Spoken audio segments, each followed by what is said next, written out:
All right, let's dive into a classic economic puzzle that seems to defy all logic. It all comes down to this. Why is water, which we need to survive, so cheap?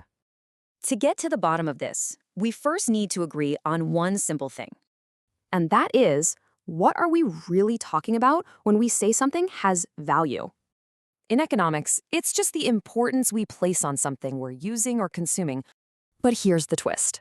It turns out there are actually two different kinds of value. First, there's value in use. This is all about utility, how useful something actually is.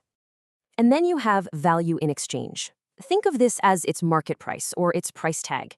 So the key thing to remember is this: usefulness versus price. They are not the same. Okay, armed with that knowledge, let's go back to our original puzzle. And right here, you can see how it all clicks into place. Water has huge use value. Diamonds, on the other hand, have very little use value, but a massive exchange value. This brings us to the final piece of the puzzle. What causes this huge price difference? And the answer comes down to one simple, powerful factor: scarcity. Water, while totally essential, is pretty abundant, so its exchange value, its price, stays low. Diamonds, though, they're incredibly rare, and that rarity is what jacks up their price.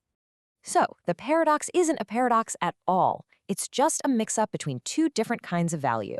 So I'll leave you with this question.